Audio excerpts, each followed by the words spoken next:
Hello YouTube, this is Ultra back for a third video.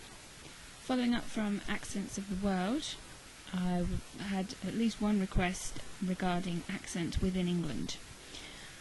My accent is, I would call it sort of a generic English accent. I don't have a very distinct accent from any particular region. It's quite normal, much like when I was trying to explain in my other video my American accent. I call that a generic American accent. I've actually even heard Americans use that term, despite the fact that obviously across the many regions and states there are various dialects and various accents. Mine was quite generic.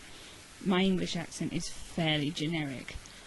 There are a lot of accents from the north, from the south, from various different counties within England, very distinctive accents. They use very distinctive words as well, extremely different to the way I speak, and I'm just going to share some of those with you that I am able to do. It's by no means all the accents in England, because I would say there are at least 100, and you're lucky if I can do half a dozen convincingly. But here we go, we're going to try. Okay, let's dive in with one of the most the strongest accents, probably one of the ones I can do best, which is Liverpool. Liverpool is further north than where I live in England. It's not that high up, you can see it on the map there.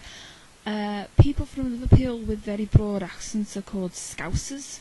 This is a Scouse accent. Not everyone in Liverpool's this broad with the way they talk. You might have heard this if you've ever watched the Liver Birds. They were all Scousers in that. Also, I picked it up watching Red Dwarf with Craig Charles playing Dave Lister. He talks like this.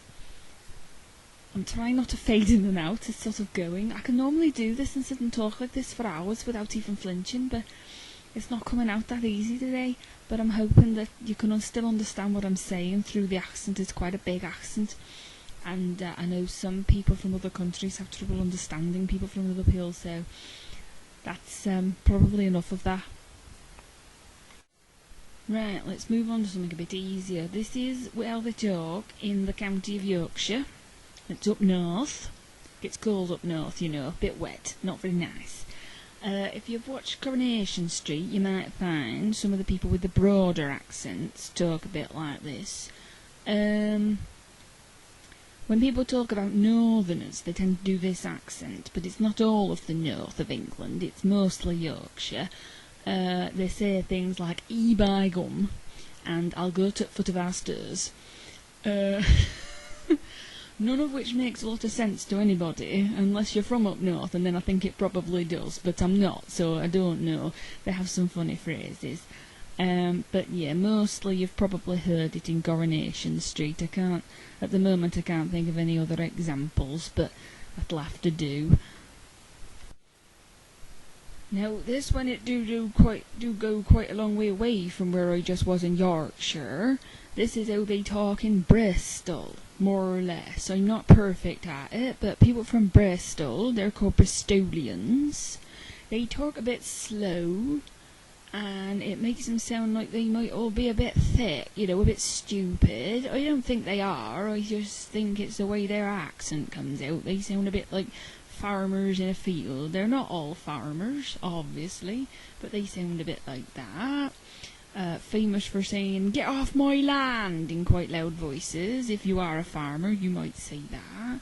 But people from Bristol, This be how they talk, more or less. I'm probably overdoing it a bit and stereotyping, but isn't that always the way when you do accents, I find? So that be that one. Right, now this is toddle off to somewhere much posher, if I can use that word. It's not very posh word to say posher, I don't think they say that at all. More posh, perhaps, would be right. Let's jump across the country. I'm quite aware that I'm jumping around the country somewhat. I would say this is an upper crust accent, possibly from somewhere in London that's very, very, very posh. If anyone has ever watched The Good Life and seen Margot Ledbetter's character, she talks very, very much like this. I understand that in America in particular, but also in other countries, they think that this is how most of England speaks, like the Queen. Actually, the Queen doesn't even speak like this. It's very, very, very overdone. I like saying very, very, very. You might have noticed that. This is a very, very posh accent, and people don't really speak like this as a general rule. I'm sure there are some people that do, but it's very rare and very old-fashioned. So please don't expect all people in England to speak like this if you come visiting, because they really do not. Of course, then at the other end of your scale, you've got your Cockneys, your Diamond Geezers and all that. They come from London. Also, people from Essex talk a bit like this. They're not actually all called Cockneys, just because they talk like people off EastEnders, you know, because to be an actual Cockney, and it's Cockney, not Cockney. I don't know where that came from, but it's like really aggravating, because it's not a Cockney, it's a Cockney, just so everyone knows. But they don't, not all people that talk like this are Cockneys. You have to have been born in London, within the sound of the Bow Bells, and if you wasn't, then you ain't a Cockney, right? You're just from London. And like I say, people from Essex talk like this a bit as well. It's all that sort of area.